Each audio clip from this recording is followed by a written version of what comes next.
Welcome to part 3. At the end of part 1, we were looking at some lesson footage from January 2024, where I really understood that my confidence was gone and the anxiety was getting the better of me. This was only a week later. I took the girls out to a local jump club. You can see here with Connie, again, we're just sort of doing cross rails and 45, 50 centimetres. I was all over the place. I was just a passenger in this situation. My position isn't any good. I'm really not riding her positively at all. I really just wasn't riding her. I was just being carted along. And I hopped off and was completely shaking like a leaf. So I think it was around about this point or not long after that I started in with the excuses, which resulted in about another 4 or 5 months out of the saddle because I lost that confidence and I lost that happy place.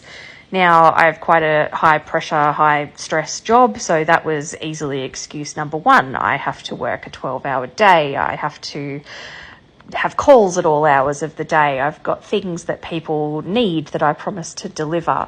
And I was doing a good job. I managed to get promoted while I was off with a broken leg, but it was a lot of time spent in my home office with my cats and also a lot of travel that I opted into because there's another ready-made excuse. How am I supposed to keep my horses fit when I'm traveling most of the time? Now, I live in a rural area, so travel involved a 2-hour drive to an airport and then a flight most often to Sydney.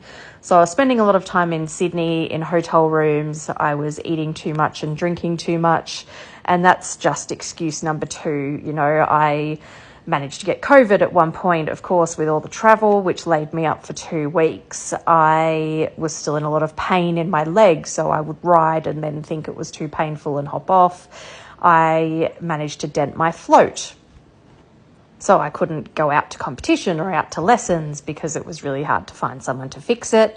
And probably most of all, I was also supporting my mum through a health battle that she has been having. So I was turning to food, turning to alcohol, and not turning to horses, which has always been my happy place, and to my detriment. So I really needed something to kick me up the bum. And luckily that came in the form for me of the Olympics. So I've always idolised Shane Rose. It's great to have an international eventer actually based in Australia. They're normally based in Europe. He broke so many more bones than I did, I think, in February, and managed to recover and get back in the saddle for the top level in our sport, the Olympics. And here's me whinging about my one measly broken bone, and I knew how much pain I was still in with my one broken bone, and there he was cantering up the centre line in Paris, and that just really gave me the lift and the motivation that I needed to put the time and the effort back into my horses and really work on this problem and not push it aside and pretend it wasn't happening. So thank you, Shane Rose. Thank you, the Olympics. I got back in the saddle again.